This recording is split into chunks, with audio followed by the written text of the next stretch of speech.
Hello, everyone, and welcome back to the Bridgehead.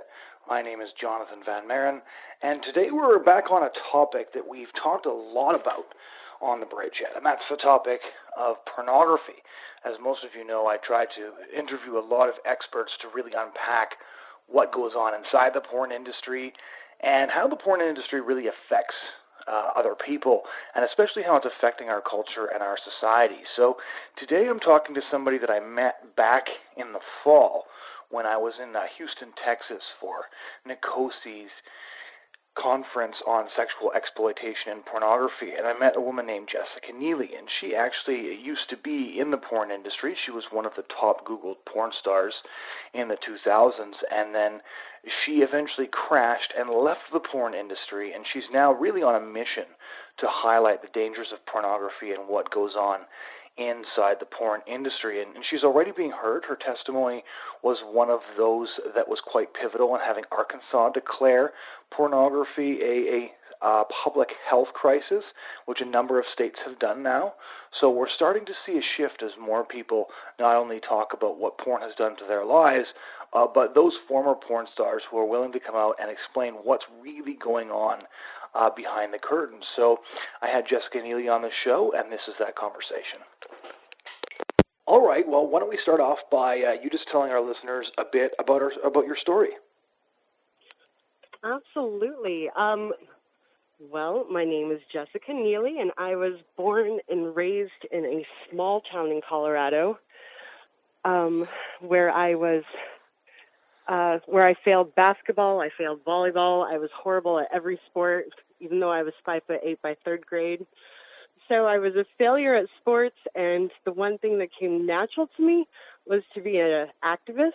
My parents were pastors in Cedar Edge, Colorado, and they were changing the world. And I saw that, look at all these people that love them, and how to get love is, by being an activist, whether you're loved or hated. So in the 1990s, I was in high school, but I was huge into the True Love Waits movement and huge into the pro-life movement. And I was passionate about anything and everything. As long as I was moving people and their thinking forwards, I was happy. I was satisfied. It was better than playing sports and constantly failing, because I didn't feel like with being an marching to the own beat of my drum, I did not feel like I was failing. You know what I mean? I wasn't leading a team down the wrong path. I was like, I know what I believe, and I'm going to lead this train. So yes, I was raised very conservative, preacher's daughter, and ready to set the world on fire. During my teenage years, we lived near Focus on the Family. My parents were head of our district's denomination, and I was so determined to take over Focus on the Family when Dr. James Dobson died. So from high school, I went on to seminary. It was called Master's Commission. It's like being an evangelist and Bible college on steroids. We'd be traveling during the day, and at nighttime we'd do services at churches. So being an evangelist kind of felt natural to me. When I graduated from that, I went from there into full-time ministry at the age of 19, which is crazy. Not many kids do that, but my church did not know I was 19 when they hired me. They thought that I had finished a 4-year degree, and I had not. I never knew that I was young because people did not tell me that I was young. So I had a youth group of over 80 kids in Northeast Denver. I went to a very radical church, so I was, everything was extreme. It was miracle signs and wonders. It was 40 days of prayer and fasting. And from that point, I wasn't raised legalistic, but I became legalistic, where my relationship with God was completely conditional, and I had to fast more and pray more, and everything was about doing more for God and not about just being. So right. I believe that in my story, that's where the downhill started. Right. And what was that downhill?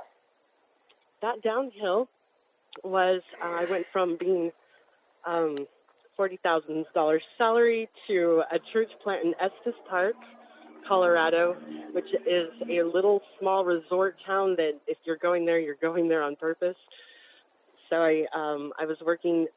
I went and got a job, but they did not have any jobs over 20 hours a week, so everything was minimum wage, and I could not even afford heat. So I would go to bed I could see my breath in the air, and I was like layered up to go to bed, layer on the socks, and I was like, God, I can't afford heat, I can't afford food.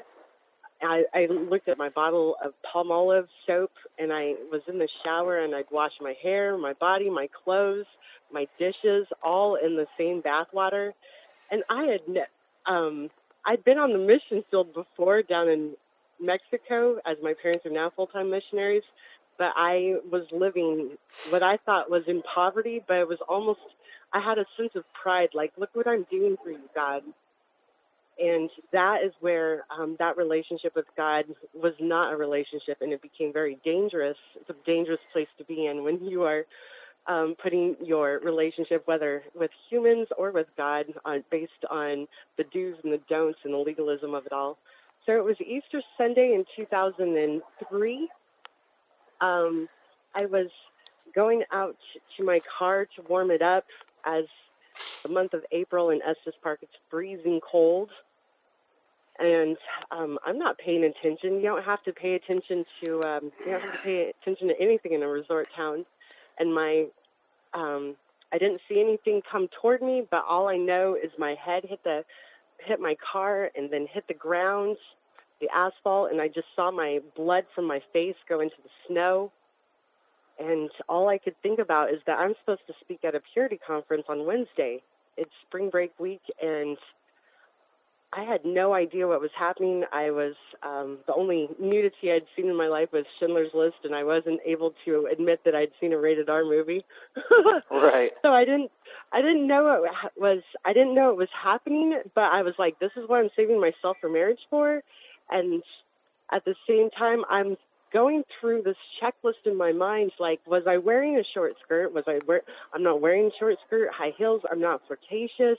I'm like 220 pounds, a muffin top on steroids. And I'm like, I'm not the girl who gets raped. This does not happen to girls like me. There's another kind of girl this happens to. And then my next thought is, raped girls can't be in ministry. Raped girls can't talk about purity. Raped girls can't save themselves for marriage. Raped girls have lost all of their cards in one moment in time. And at that moment in time, I had no idea what PTSD was.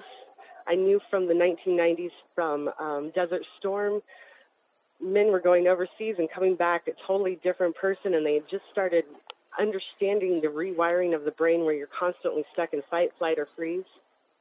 So it wasn't related to sexual trauma, right. And nor would it ever be, and you know this because you've taken your Bible classes, like, this was not something that you talk about in school. This is trauma and this kind of therapy. We just knew that you could pray out anything at an altar call.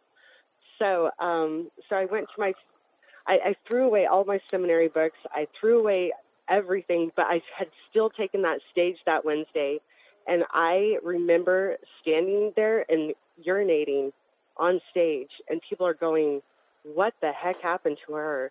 And I don't know too much about makeup, and I didn't know how to cover my face real well, but I was a walking disaster that spun out of control. Wow. And then, so on this trajectory, right? This horrible thing happens to you, and you know, there's a lot of damaging ideas about sexual assault in the Christian community, and that's perhaps an entirely separate discussion for another time. But this is as I remember you telling me this when we first met last fall, this was sort of the turning point for you. This is where you went from Jessica, the youth minister, and you started down the track to Jessica, the porn star. Absolutely. This was a time where I was known and I was hired because of my last name, not because of my own merits and my own inheritance, but just the inheritance of my last name. And so I didn't know how to not be the preacher's daughter and not be my dad's daughter. so this was the time when I had lost all identity, and I spun out with a sex addiction, and there were no books on female empowerment for me to read, but I was going to make men pay for what they took from me. So I started into this sex addiction that, I'm not kidding, probably lasted 2 or 3 weeks before I went and became an escort. And I did that by, as you walk out of restaurants in the United States, don't know what it's like where you're at, but there would be escort magazines. There's your liberal magazines with the escort ads in the back and the massage parlors. And I was like, I'm not pretty enough to be an escort. So I called them up. I met a girl, and she introduced me to, she's like, I work with 2 or 3 agents. My phone's constantly ringing. So I kept so busy. I paid off all the debt that I was being crushed under, paid off car, paid off plastic surgery. And my heart was still crumbling. Like, my first journal entry, because I was a journaling dork, right, was, what does it profit a man to gain the whole world but lose his very soul? I had lost my calling. I had lost my circle of friends. I had lost what I thought was my circle of influence.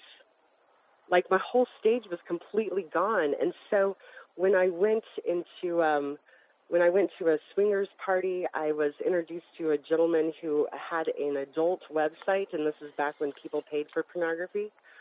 And it was a Laura Croft Tomb Raider, and he was like, I had the model freak out about it. Do you want to take it over? And I was like, absolutely. So I was introduced to being an amateur porn producer, but I definitely realized I don't want to edit my own videos.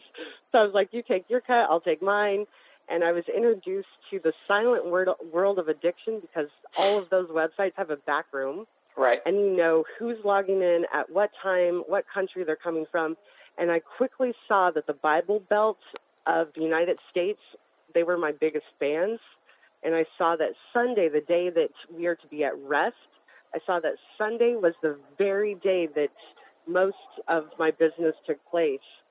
And just in watching the back room, I'd watch the back room just to like entertain and be in awe of what's going on. But then I was like, I can't look at the back room anymore of the website. I cannot tolerate seeing that this is the Bible Belt. These are the Christians that are watching. And also escorting at the same time, I had put preacher's kid, and I just kept attracting the hurt and the broken of churches. They were booking me as an escort, spilling their hearts, and I was like, I don't want you to spill your heart to me. I don't want to hear about it. And so I just became more angry, because I was like, this is where the church is. They're on the porn sites. So I spun out in that addiction. I quickly moved to Denver from Colorado Springs.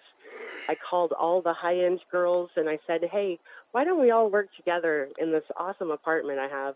And so I didn't know anything about brothels, but we had a brothel. I didn't collect money from anybody, but we just knew that we made more money when we worked together. And so I lived this double life, and I would send money to my parents, out of guilt, God didn't take care of me, so I really hope he takes care of you.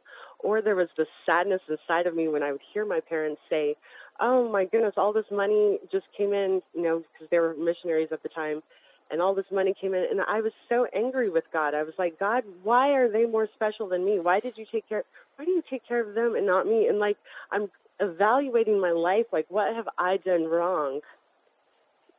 No? Yeah. Why do bad things happen to good people? That age-old question that we would think in ministry we'd have the answer to. So the porn industry, one of the number one things that many of us are trying to do inside the churches is to wake people up to the reality of what pornography actually is, what it does, not only to the people who are watching it, but to the girls who are acting in the porn industry, to explain the sorts of things that take place inside the porn industry, and to give people a picture of what they're supporting with their money, with their clicks, with their time, with their attention, and all of that. So let's say you meet a young Christian man, he's about 21 years old, and he tells you that he looks at porn for a couple of hours every night. What are you going to tell him about the porn industry that will make him realize what is actually taking place behind the scenes? He is watching. He's watching human trafficking. He's watching a social class system that the United States has endorsed. He's watching slavery remade. There is very few girls in the pornography industry that are not being trafficked. They would call them renegades, or yes, they call. I didn't know this whole new vocabulary that was introduced to me. But most girls are strippers, escorts, and when I say escorts, they mostly have a man that is driving them behind the scenes. Like, if you really loved me, you'd do this. If you really loved me, like, oh, we got to get a nicer house and a nicer car. And so they're introduced to, it's what the FBI and Homeland Security call as a Romeo trafficker that brings her in, falls in love, captivates her, and then he gets her to recruit more girls. So that they call it the bottom girl phenomenon, but they distance themselves from the illegal activity, and they make the girl the pimp and the girl the trafficker. So the United States has been pushing many laws through to clean their records so they can get housing and they can go through recovery, and they can get an apartment once they go through recovery. But they are watching human trafficking. In Hollywood, we would joke like, Please leave your suitcase pimp. We'd call them the suitcase pimp. We didn't want them to come to our parties, bring their boyfriends, and their boyfriends start fights. So I knew what I was watching, and I knew that the girls were like, well, I'll be back next month, and I'll be back the month after that. And that is not the reality. I became, my best friend was a porn agent's wife, and these are legal agents. This is all legal. She's a legal agent, and they knew exactly what was going on, is that these girls are being prostituted, being trafficked, coming to Hollywood to bring their rate back, like bring them up above $5 in the backseat of a car, and then go back to their towns, tell people that I'm a porn star. Well, we have in the United States, and I know that they have them in Canada, we have buyer boards, sex buyer boards, and we call them reviewer boards. So they're yes. When men are watching pornography, they are watching trafficked girls, and whenever they're like, I want more scenes, it's because it's this mental coercion that we cannot get out of. That we believe that once we believe that we are $1,600 an hour, or once we believe that we're $1,600, we think that anything less is an insult. We think working at McDonald's or working an honest living, what we call squares, we think that is an insult to who we are. So we get stuck in this, like, this is my rate, and I have to keep working, I have to keep doing, to keep that value system on our lives. So we're stuck in a trap of, okay, the buyers are saying I'm no longer famous, so I have to do more scenes and more scenes and more scenes, and they're more violent scenes. Like, you might start off with, the agents don't coach you, like, start off slow, girl, boy, like, start off slow. The agents are there to get as many scenes out of you as possible, so they don't want a no list. When you come in, they make you sign a contract for your legal pornography agents, and they have you fill out your no list. They do not want to encourage the no list. They want you to take 6 guys or 5 guys, and they're like, come on, you're going to make $20,000 this week. Well, that girl is going to shove that into a needle up her arm, or she's going to shove that into a drug and a more high, and then that money is gone and it's never going to be there. So it's constantly like, I have to keep filming and more degrading scenes, and they get stuck into it. They go back to Kansas, Nebraska, Oklahoma, and then they get stuck in their drug addiction, and they can never afford a flight back to Los Angeles. Most girls never make it out of the porn industry. You're wondering what happened to this one scene wonder, is that she got caught up into the addiction lifestyle, and she's gone. Once she has a cigarette burn or her teeth are missing, like, we are herded through like cattle in front of Hustler, Playboy, Naughty America, Reality Kings, all these different companies. We're herded through like cattle every Thursday, are called go-sees, and they're not looking for how awesome our bodies are. They're looking for our imperfections.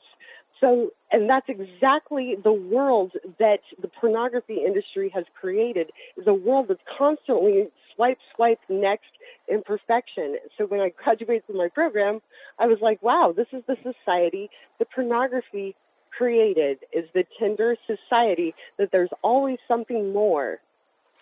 So it's so a the lot of people are biggest going hoax. to say, when you say there's a lot of human trafficking in the porn industry, right? One of the number one arguments for porn is, you know what? Even if it's as bad as you say it is, women are choosing to be in it, so whatever, right? So, what would your response to that be when you say that there's trafficking? How would you highlight that?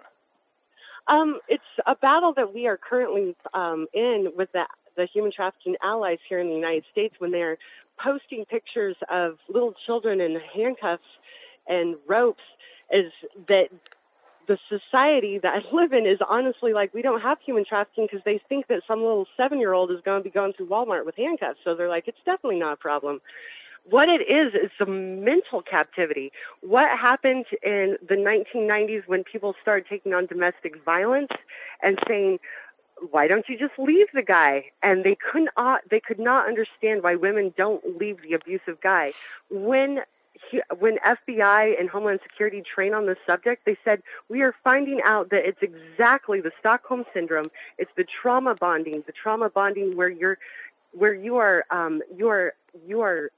roped in. If you study trauma bonding, you'll see that your sexuality, you're on a high that you feel like you cannot experience with anybody else. So there's that Stockholm Syndrome, and this girl is not in a physical captivity, she's in a mental captivity.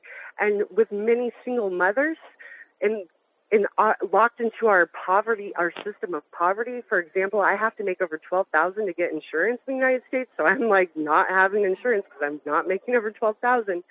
But they think that this is the best choice that they have. If you look at the 9/11 jumpers, the ones that jumped out of the skyscrapers, like they tried to delete those people from history, saying that, well, if you commit suicide, the Catholic Church says they go to hell, so we can't tell people that they killed themselves. But when the roof is crashing in and the ground is falling out from underneath you, a person hanging out a window 200 feet up in the air, that's not sane. That person is looking at their best option of dying. And so when you look at the sex industry that we have created and that we have glorified, from Hooters, strip clubs, all the way up, that we are looking at women who they think this is the best choice that they have. So is it true then that inside the porn industry that women often get forced into doing things that they don't want to do? So when guys are watching pornography, they're often watching a girl getting forced into something she has absolutely no desire for.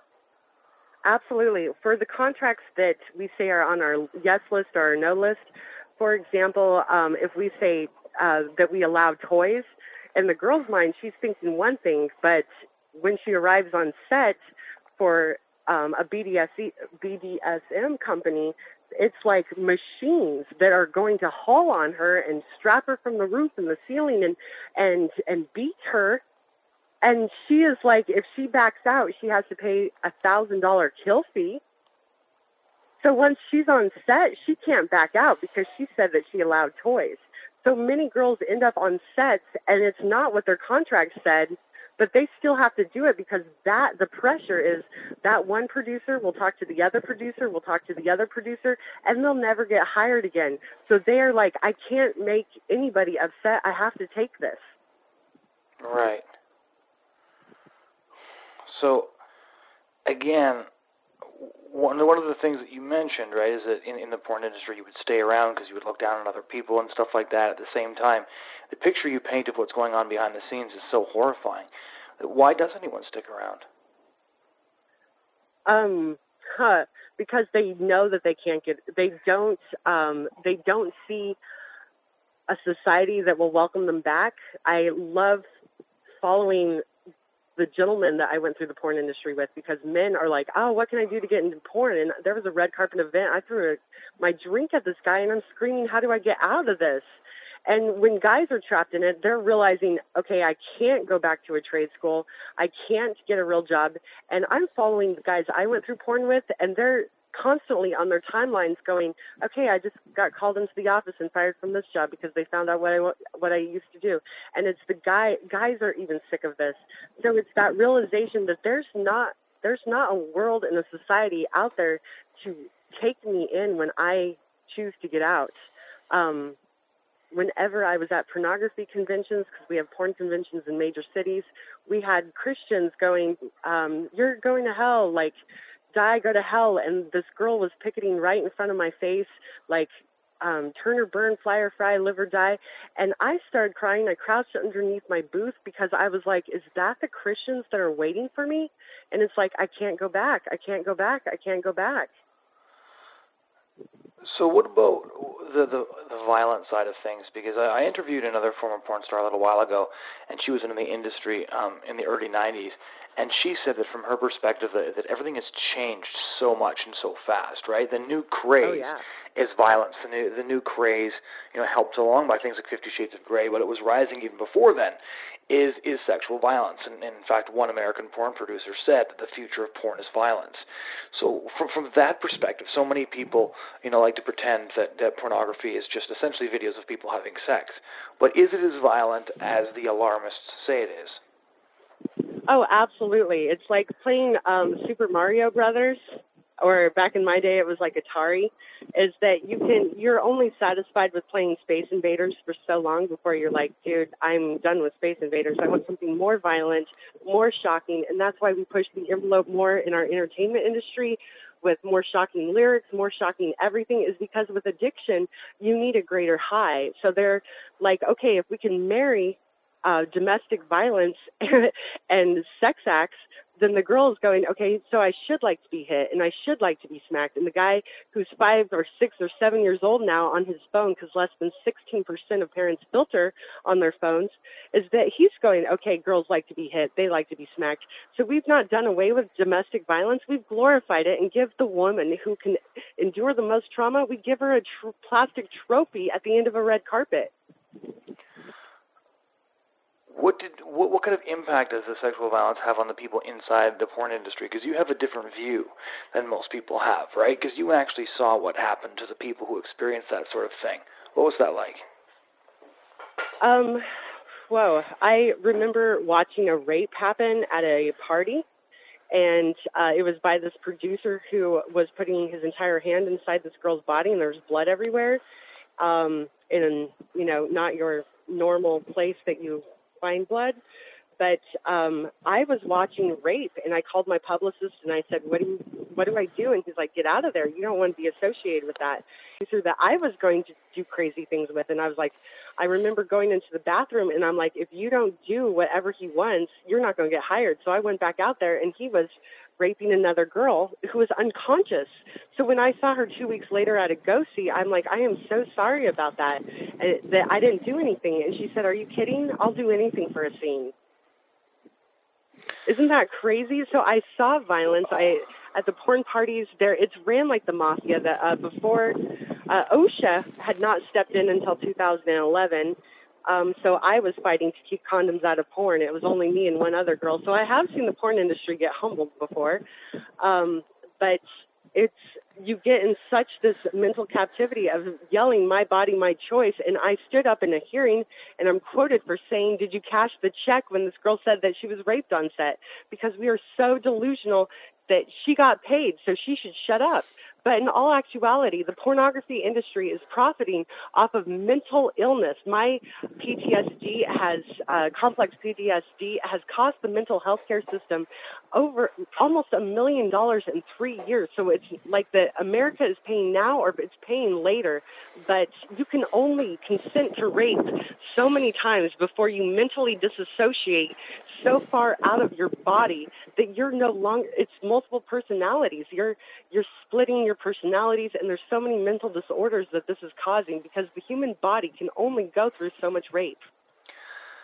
What was it that finally brought you out of the movement? The movement, the bad movement. Yes. What brought me out of the pornography industry in 2011? I had seen HIV cover-ups, and these are this is my family. Like, to me, they're my new family. I would spend holidays, Mother's Day, Father's Day, Christmas with these people, and we all see each other as tested, and if you bring in gonorrhea or syphilis or anything, that the chances are high you're not going to be hired again because we don't see you as professional. But I was seeing cover-ups and HIV cover-ups, and I'm watching databases like the screen go blank, or some girl in Florida, she's on her Twitter, and she's going, oh my goodness, there's 3 positive tests here, and she's freaking out. And I get a hold of my publicist because, like I said, I didn't know. Everybody has handlers. My adult video network publicist, he was my handler, and I'm like, is this serious? This is serious. And it was right over the weekend of a pornography convention, and she's in Florida. She's going, wait a minute, I'm seeing HIV cover-ups taking place right in front of me. And then a half an hour later, her timeline's deleted, and I'm contacting, we have our own news sources, so to speak, and I'm going, did anybody else see this? Like, am I going crazy? And everybody's whispering behind the scenes, like, what do we do? And I'm freaking out because I know the Florida people are going to be flying back to Los Angeles, and they're going to be sleeping with everybody that night at the porn convention parties and clients and everybody unprotected. They're bringing HIV back to California, and we're covering it up because we don't want to kill the porn convention. So what got me out was I saw a cover-up.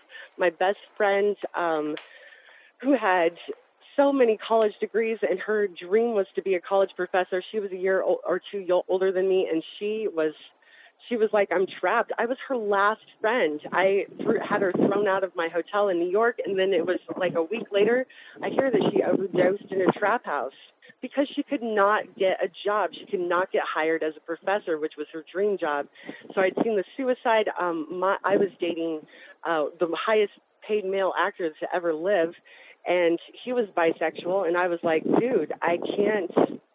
And I lived with it for over a year after I knew, and I was going to the porn parties where their kids are being raised around all this sex, and I was like, is this what I want in life? So in 2011, I shipped my car. I walked away from a full apartment, and I was just bawling in the Burbank airport. And for once, I didn't care what I looked like. I'm rocking back and forth on the floor going, I just want to be normal. I just want to be normal. So I get back to Colorado, and of course, by the time I get back to Colorado, I didn't know how to do a Dave Ramsey Financial Peace University and how to balance a budget. I didn't know how to live under $5,000 a day. My life was out of control. So after 3 failed suicide attempts, and I'd went on many match dates, like I was seeing clients during the day and going on match dates at night. And I'm like, I just want to get married. I just want to get out of this. Where's my Prince Charming? So after 3 failed suicide attempts, that's when I went on to be a madam. So that's the next part of the story then. How did that all unfold? Okay. So on our sex buyer forums, I had made it my life goal to have perfect reviews. Like, I could not be less than perfect. And my little fan base was like, why don't you recruit girls? And I'd seen, how Hollywood recruits girls, and I was like, okay, I'll recruit girls. And at first I started off on like, we have Craigslist and Backpage, and I started off on adult gigs, but the girls were showing up and they didn't look like their photos. So naturally I'm on social media, and I'm like, well, these girls look great, and there's no filters on cell phones back then. So once again, I start looking for imperfections. I start friending around them, so that they look like, oh, okay, she's friends with so-and-so and so-and-so. And I'm going to expensive lunches and expensive dinners, and I'm living the good life. I make my life look so attractive that it is so easy to steal the daughters of the middle class. That was my target audience, is that you have college debt, you have bills, you want a nicer car, you don't want to struggle, you want to skip the struggle in life going through college. I'm here to be the struggle's solution. So I quickly found out that I did not want drinking and drugs in my house, because if the girls were so drunk they'd fall off the bed, then they'd get a bad review, and I had to make sure that they're cleaned up for the next guy, because we were having at least 30 to 40 clients a day, and it's like you have to be sober to make sure that you look good, clean and fresh for the next one. So no, the girls on the first day, I said, you'll make $1,000 by noon. You can walk out the door if you don't make that money. And so in other words, I left it open to them. And then the first day they were fine with it. And the second day they said, how do we do this sober? And I was like, you stare at the money. I was constantly always telling them, stare at the money, because the men who are coming through the door are their grandpa's age. And I said, stare at the money or stare at the bridge of their nose, because they're going to suck the life out of you. So I was like, don't make eye contact with them. It was something that I had learned. And then after I got out of the sex industry, I realized I graduated into a world where hardly anybody looks anybody in the eye, because we don't want people to suck the life out of us. And how did that end? If I recall correctly, didn't you get you got charged by the federal authorities, didn't you? No. Well, I was one of those people of keep your friends close and your enemies closer. So I was working with Vice to take down my nemesis. And I'm like, okay, this is how you get through her screening process. This is how she does things. So I was going in there to take other girls down. And we have like a Heidi Fleiss version that's over tons of the underground escort sites. And she, as I'm firing girls and they're trying to get verified on her sites, they're like, well, Jessica works for the Vice. So she was calling me up to chew me out and say that I can't be on any of her websites. So I went in on October 5th of 2013 to record this conversation I was going to have with this Heidi Fleiss, and the room was full of Vice cops, and they're like, we are not looking at anybody but you. Nobody here, nobody's in trouble but you. And the file on the desk was my file. I had a long paper trail, credit cards. I never used disposable credit cards till the end. It was my ads. I was taking out ads in the local liberal paper. I was so out there, and they were like, we hear that you're bringing in girls from other countries, and I was like, no, here's my passport. It was always in my purse. And they called me a human trafficker, and they just read off these charges, and they're like, you're looking at 30 years in prison for human trafficking. And I'm looking over my shoulder like, surely you're not talking to me. And I had drank my own Kool-Aid that I was doing the world a favor, that I was keeping marriages together. And so that night I got snapped into reality. And of course, that whole time through my recovery process, I was like, I'm a human trafficker. And during my time this last year speaking with Homeland Security and FBI, they were like, your girls were over 18, and that's called consent. So we could have never charged you with human trafficking. Can you believe that? It was a clever ploy, though. Oh, my goodness. It definitely worked on me. So I guess I was just a social media madam, but it scared me straight. It was some good foxhole religion for me. I waited over a year to get what the Christian world calls baptized, because I was like, I want everybody to know that this is going to stick. So yes, I went on the run to the Texas oil fields. In those 3 years back from Hollywood, I was going to church services, altar calls, and I was telling people, like, I'm stuck. How do I do this? And I was sending out 300 emails to the top of Google of the anti-trafficking movement. No responses. And I still have those emails, and I still love screenshotting them and then forgiving. Like, Jessica, forgive them. Send them a T-shirt. Sow into their ministry. They know who I am. They know where my email is. They can pull it up as easy as I can in their history. So it's been an awesome process of forgiveness that, I mean, like right now I get so busy that I'm like, oh, dude, it's been a week since I've replied back to emails. So I can understand the craziness. And in 2013, everybody was trying to reach, rescue, and restore. And just now in 2017, coalitions are rising up in every city where some reach, some rescue, some restore. Everybody gets everybody is attacking from their position to raise us back up with love. And it's almost like it is the underground railroad system. We have private rooms where we can ask, hey, does anybody know a program with an open bed in Missouri? Does anybody have an open bed in Oregon? And it's like an underground railroad of, there's private planes now that fly girls around. It just was not organized as much in 2013. So I fell through the cracks. I slept on my recoveries a 1,200 square foot house. I slept on the floor for 2.5 months till a bed came open, and there was 9 of us in 1,200 square feet, and that brought out a lot of character defects. Wow. Yeah, it was good for me. I love it. Somebody who got out of the porn industry, and then when I met you, of course, at Nicosi's conference in Houston, Texas, and you were just starting off your new career as somebody who was trying to take the porn industry down. And since then, I see these non-stop Facebook messages, and postings about your various tactics in taking down the porn industry. So now that we've kind of discussed how terrible everything is, and I'm sure we'll have a follow-up conversation as well, because there's so many things that you've touched on that deserve a conversation all by themselves. But let's end on a hopeful note. Tell everybody what you're doing to fight the porn industry and where they can find your resources. Absolutely. I am basically a witness, and in my self-discovery of last year, I had spoke to over 750,000 people. It was insane, and it was just my story over and over again. And I stopped looking at my Facebook Messenger because everybody kept telling me their stories. And I told churches, I was like, I can't do altar calls. I can't pray over these people because I can't hear any more stories. And then when I just had a crashing down moment in October, it was like right after I met you, where I was like, I can't take everybody's stories.